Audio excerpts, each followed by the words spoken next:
आजच्या म्हणजे 14 मेच्या जे जे स्वामी समर्थाच्या भागात काय झालंय ते जाणून घेऊया. सुंदराबाई जात असतात. स्वामी सुंदराबाईंना आवाज देतात, अगं सुंदरे इकडे ये, इथं बस. सुंदराबाई जातात आणि तिथे बसतात. स्वामी बोलतात, काय मग आलीस का भेटून तुझ्या देवाला? सुंदराबाई बोलतात, हो. स्वामी बोलतात, काही लागलं का हाती?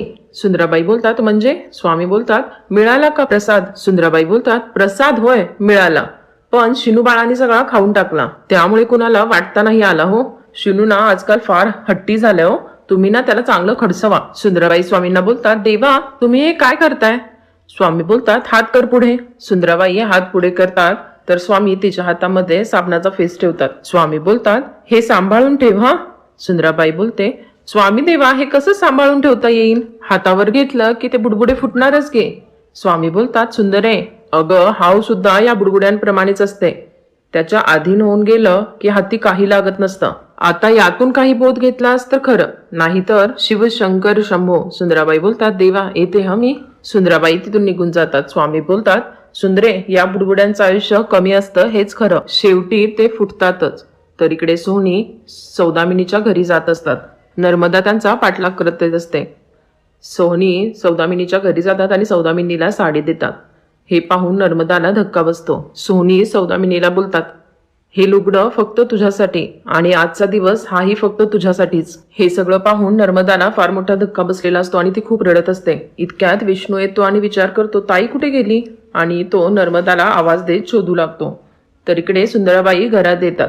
सुंदराबाई स्वतःशी बोलतात, काय हे सुंदराबाई, आज इतकं मोठं नुकसान झालंय आणि त्यात स्वामीदेवांनीही सुनावलंय. आजचा दिवस काही तुमच्यासाठी भला नाही हो.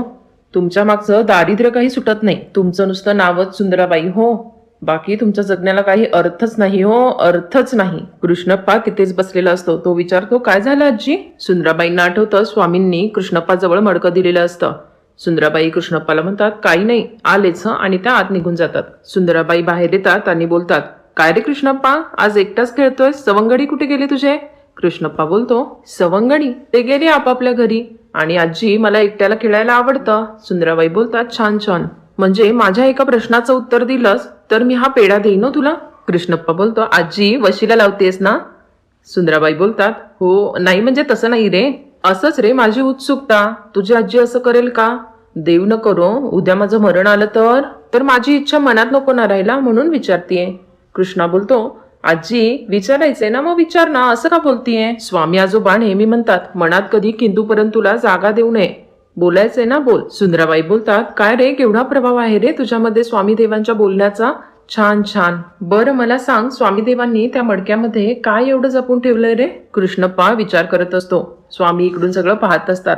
सुंदराबाई बोलते, काय हे कृष्णप्पा माझ्या एका प्रश्नाचं उत्तर द्यायला एवढा विचार करतोयस तू माझ्या प्रश्नाचं उत्तर दिलंस तर तुला हा पेढा मिळणार आहे हो, खूप चवदार आहे हा पेढा. कृष्णप्पा बोलतो, आजी आधी पेढा मग उत्तर. सुंदराबाई बोलतात, असं म्हणतोस घे हो पेढा, आणि त्याला पेढा देतात. राधक्का तिथून सगळं पाहत असतात. कृष्णप्पा बोलतो, इकडे ये, आणि त्यांच्या कानात बोलतो, ते माझं आणि स्वामी आजोबांचं गुपित आहे. सुंदराबाई बोलतात, हो पण ते गुपित काय आहे? कृष्णप्पा बोलतो, आजी तू काय म्हणाली होतीस, तू मला एका प्रश्नाचं उत्तर दे, ते मी दिलं, आता दुसऱ्या प्रश्नाचं उत्तर हवं असेल तर? आणि कृष्णप्पा तो पेढा खाऊन टाकतो. सुंदराबाई बोलतात, किती हुशार आहे हो माझा नातू, अगदी या आजीसारखा. आणि त्या मनात विचार करतात, जरा अतिच हुशार आहे. सुंदराबाई आता पुन्हा विचारायला गेलात ना लगेच जाऊन सांगेल स्वामी देवांना. इतक्या तिथे राधक्का येतात आणि बोलतात, शिवहरी शिवहरी, कृष्णा माझ्या राजा अगदी माझ्या वळणावर गेलायस हो. आणि त्या सुंदराबाईकडे जातात आणि बोलतात, सुंदरे इथे काय तुझी डाळ शिजायची नाही हो, शिवहरी शिवहरी. तर इकडे नर्मदा पूर्वीच्या जागी येऊन बसते. ती स्वतःशीच बोलत असते, माझंच चुकलं, त्या माणसाच्या बोलण्यात जाऊन मला तिकडे जायलाच नाही पाहिजे होतं, निदान माझ्या मनातली त्यांच्याबद्दलची प्रतिमा तरी मलिन झाली नसती. इतक्यात नर्मदाचा भाऊ तिथे येतो आणि बोलतो, ताई अगं कुठे गेली होतीस तू? नर्मदा बोलते, मला माझ्या घरी जायचंय.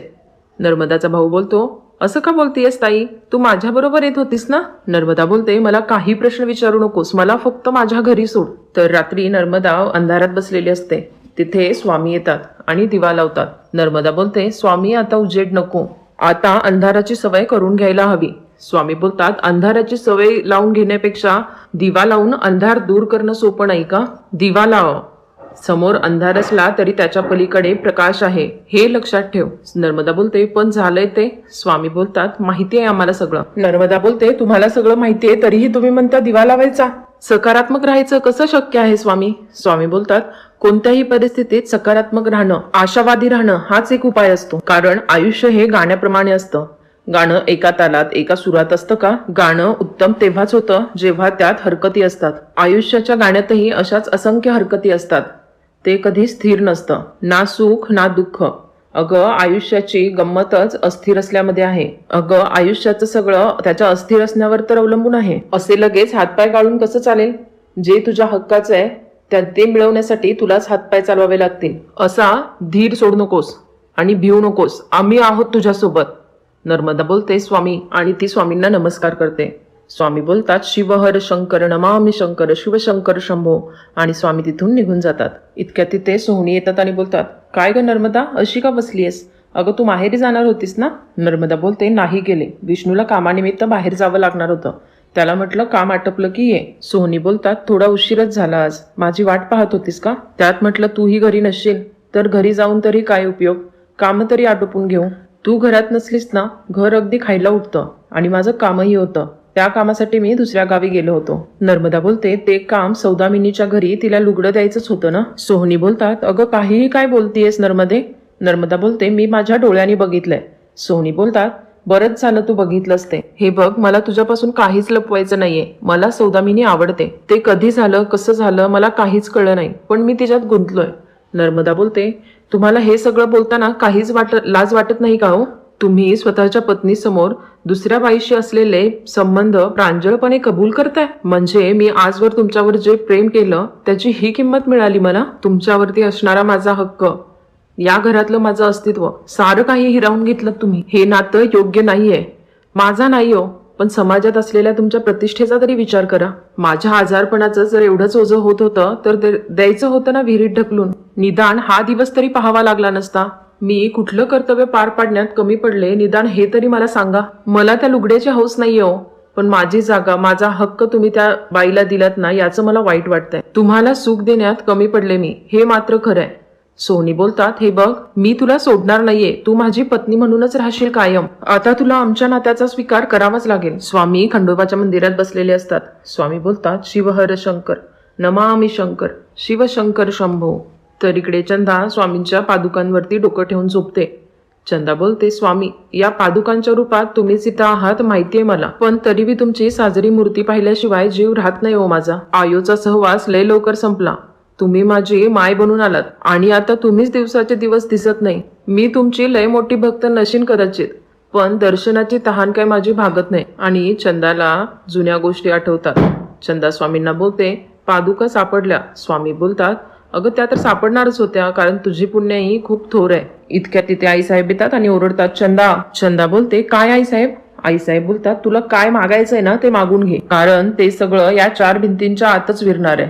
जोपर्यंत आम्ही इथे आहोत तोपर्यंत तुझ्या मनासारखं आम्ही काहीही घडू देणार नाही. आणि आईसाहेब तिथून निघून जातात.